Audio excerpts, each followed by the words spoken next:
Hello. My name is Artemis_anime, and today I am reading Agape by Livingonthestars, a Percy Jackson fanfiction. This fic is rated for teen and above audiences and has a warning for implied/referenced abuse. It focuses on Percy Jackson and Sally Jackson. After listening, please go give a kudos and comment to the original author, who I do have linked in the description. Summary. Percy nods amiably, then he takes another bite of his sandwich, and while he munches, he says, "Oh, and I also met some weird guy back at the park. He was alright, I guess, but he kept calling me Poseidon, as if it was my name." Sally jokes on absolutely nothing immediately, because what? Notes. Agape. Noun. The highest form of love. Selflessness, sacrificial, and unconditional love.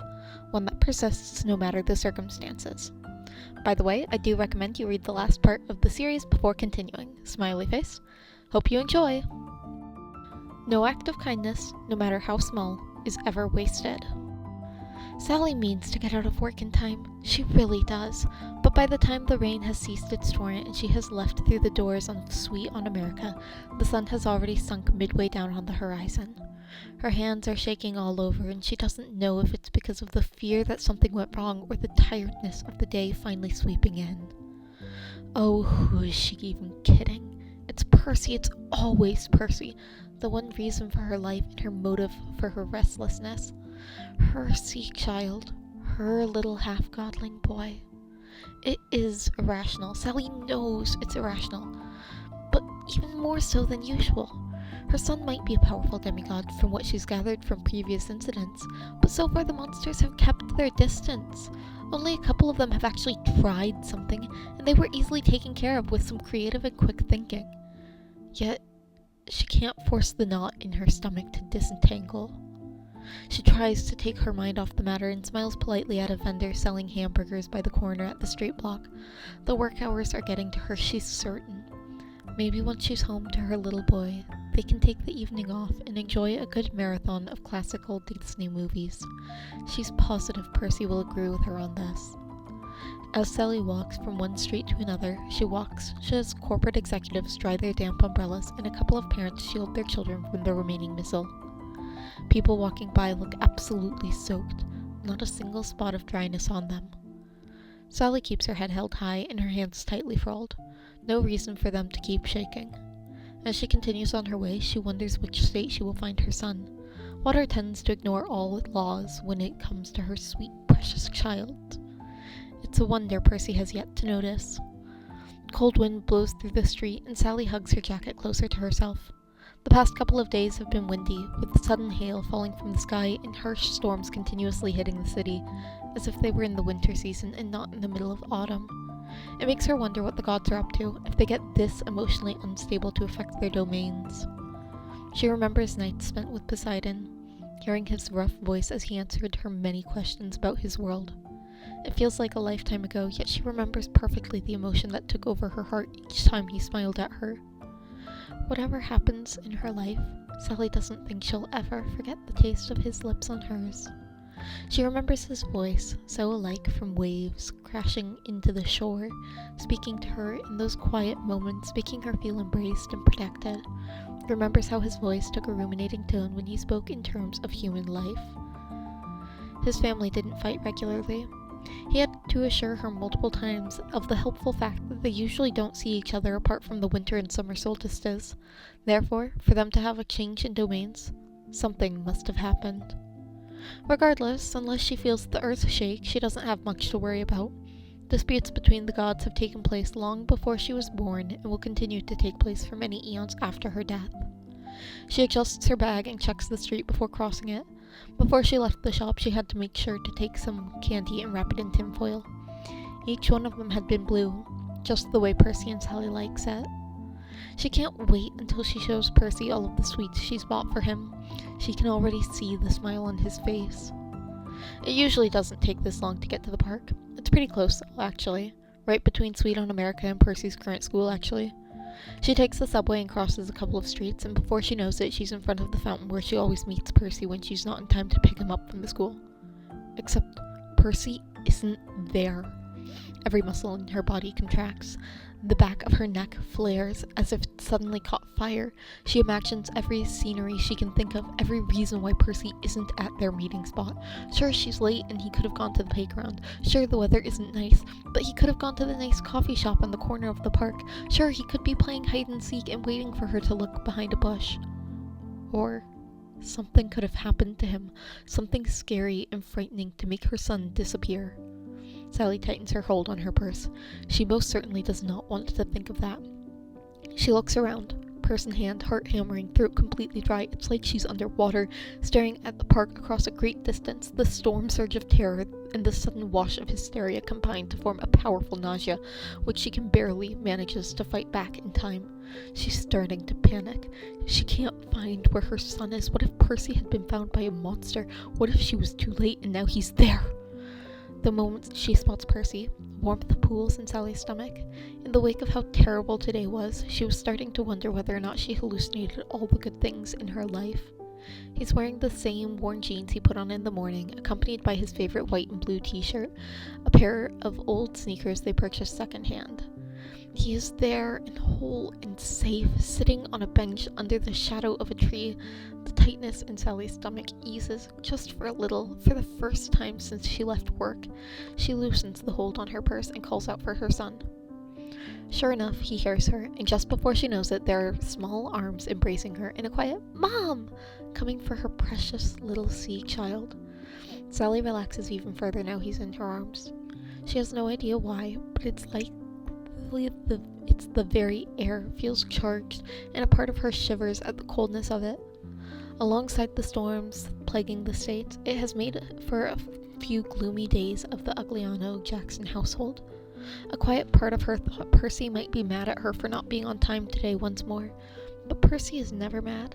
He just smiles at her like she holds the whole world in her hands. Sally is not Atlas, but she certainly felt the weight of her problems on her shoulder throughout her life. She puts her best smile on and gives her son a tighter squeeze. "Hi, Mom," Percy says, chipper as ever. "How was work?" "It was great, honey." She smiles and pretends her words speak the truth. "I bought some candy from the store. What do you say about we heading home and spending the rest of the day eating all this junk while we watch a couple of movies?" "Can we?" he says, eyes sparkling. "Sure thing." She stands and ruffles his dark hair, getting a chuckle out of him. "Come on, I'm looking for somewhere to get lunch before we fill ourselves up with candy. You in?" "Yeah," Percy agrees. "Let's walk back to the house. Then maybe we can find something on the way home," Sally suggests. Percy accommodates his backpack on his shoulders, and then they begin meandering back through the surrounding neighborhoods. They walk in companionable chatter for a few minutes, and when Percy speaks again, he sounds deep in thought. "I think there's a really good sandwich shop that just opened. Have you heard of Delmar's?" She hasn't, but she smiles at her son and pulls his hand in the direction of the shop. It doesn't take long. They wait in line for a few minutes, and soon enough both of them have their sandwiches resting on their laps. They're sitting outside the shop, resting under the shade of the building. The sun has finally come out after what feels like a lifetime, and it's slowly drying the city. People pass by, not paying attention to the mother and son sharing a pair of sandwiches. Everyone seems to be enjoying the respite of the storm. There are still a great amount of storm clouds in the sky, but for the moment Sally believes they might have time to get home before the rain begins pouring down once more. With an eyebrow raised, Sally watches skeptically as Percy squishes his sandwich into a pancake. "Take your time, Percy. We don't want you getting a stomachache." "I'm telling you, it's really good," Percy insists, biting into his sandwich and sighing happily. "I got in a fight with Dylan today, by the way." He continues, his mouth full. "Dylan? As in, your 6-year-old classmate, Dylan." Sally tries a bite of the sandwich. It's pretty good, but nothing she hadn't had before. Percy nods, swallowing and taking a sip of his water. "He was being mean to Michael, so I hit him with my math book."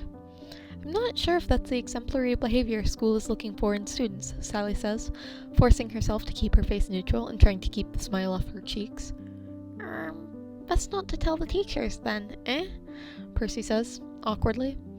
Sally pretends like she's going to smack Percy's sandwich out of his hands. Percy gasps, then laughs, clutching his sandwich protectively. It makes Sally happy to see Percy happy. Best not. Percy nods amiably and then takes another bite of the sandwich. While he munches, he said, and I also met some weird guy back at the park. He was alright, I guess, but he kept calling me Poseidon, as if that was my name. Sally chokes on absolutely nothing immediately, because what? Still, Percy does not take notice. Her son just frowns down at the kitchen table while Sally's heart and lungs try to escape up her throat. What? Sally really hopes she doesn't sound as high-pitched as she thinks. Yeah, he was really weird talking about how he was turning into a boring uncle and grumbling about his brother's tax speeches, I think. Percy nods at himself, either assuringly or apologetically, maybe both. But apart from that, he was really cool. Sally manages to stop choking and just stares at her son, plain disbelief in recent events winning over the need for a carefully happy expression. She wonders now how her life is this level of insane. Sure, she's had a couple of weird encounters throughout her life, but she had thought that meeting a handsome guy in at the beach and trying to steal his gigantic fortune just for them to proceed and have a baby with a guy who then turns out to be an actual ancient god took the cake. She was wrong. Her son takes after her, too well in some cases. And then I shared some of the blue candies that were left over from my lunch at school, Percy continues to tell her, picking at one of the blue candies from her purse. Zeus said that they were good, and he even said they were nice. Sally almost jumps out of her skin at the casual mention of the thunder god, but Percy goes on, undaunted. Like mentioning the name of that specific god and everything it entails is as common as watching Gabriel throw his cans of beer to the floor. It might be, to him. Sally has to close her eyes for a moment to gather herself. It's maybe not a very stealthy action, but she can't find it in herself to reprimand Percy for his lack of common sense, not when he isn't aware of the things he has to completely and utterly avoid. For her son, it isn't on principle. For Sally, it is. She kneels before her son and takes his hands into hers. Percy, darling, you remember how I told you not to approach strangers? I know. Percy's voice is oozing guilt. I know, I shouldn't speak with strangers. It's just, he looked so sad, Mom, and he didn't do anything wrong. He was just telling me how much he misses his daughter. Sally looks up abruptly, lightly squeezes his hands, and frowning. What? She says. What do you mean he misses his daughter? Oh. Percy lowers his eyes and squeezes her hand in return. His daughter just died. Sally has heard the phrase crushing guilt before, but this is the first time she's actually felt it. This is so much worse than she's felt getting hit by Gabriel. Her chest is tight from it. Sally's heart seems to be in her throat, and it is aching with how badly she wants to have helped that girl, who has experienced the harsh realities of the world, but she doesn't know how. She doesn't know if there was something she could have done. There probably wasn't. She has nothing, almost literally nothing, that she could have given the girl, and even if she did, it wouldn't have come close to being enough to save her life. That doesn't take away the guilt, though. How could Sally have thought that Poseidon had been the only one to break the oath and sire mortal children? After everything she has read of the Greek gods, how could she have forgotten? Percy, I'm so sorry. I didn't even think when I told you I didn't. Percy only shakes his head. It's not your fault, he tells Sally. I totally get it. Talking with strangers at the park is bad, I know. But I just wanted to make him feel better. I can imagine he was sad, sweetie, she says. Sally cups his cheek and starts caressing. Yeah, he was real sad, Mom. He worries his bottom lip between his teeth, lowering his eyes. I think the thing yesterday with my teachers, it just got to me, you know, and I was there and I could do something to make him feel less sad, and I just did it. I'm really, really sorry for scaring you, Mom. Percy, darling, I'm the one who's sorry. Percy looks up, expression going hopeful. You're not mad at me? Sally shakes her head. Relieved, Percy smiles and goes back to digging for one of the blue lemon-flavored sweets with gusto. Sally still can't quite bring it in herself to touch another one. It's fine anyways, Percy says around a mouthful of candy. I made him laugh, and he started telling me the stories of heroes and magical creatures. You will not believe how creative Zeus was. He's a writer like you, Mom, he muses. He could give you some ideas for your books, and you could write one together. I bet you'd write the best fantasy book of all times. Sally stares at him, then proceeds to drop her head into her hands and curse a certain sea god. Poseidon had kept Sally and Percy a secret from Zeus and every other god and goddess because he thought his little brother would kill Sally and her child if he knew that Poseidon had broke the oath in siring Percy. Apparently, there was the little fact that Zeus had already broken the oath 5 years earlier.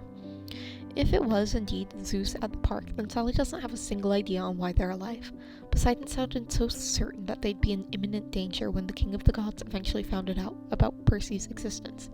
Maybe he was exaggerating or being dramatic, or there was some kind of fluke that took place. Either way, Sally doesn't know. In addition, just to make matters worse, with this happening, she doesn't know how long the story of Percy's father being lost at sea is going to last.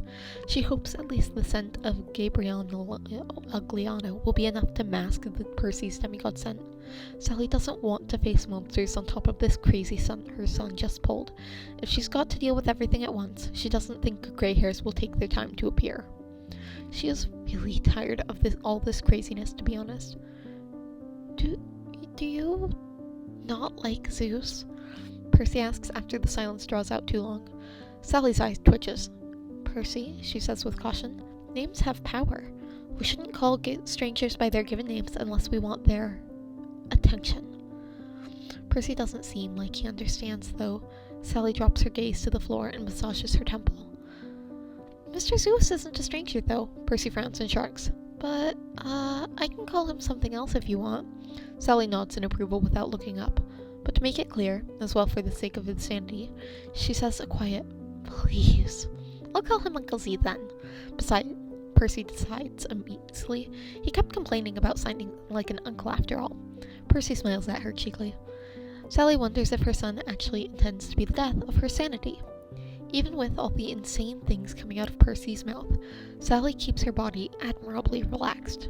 When she very carefully doesn't react, her son continues telling her enthusiastically about his day. Anyway, so you know how I told you that Uncle Z was weird?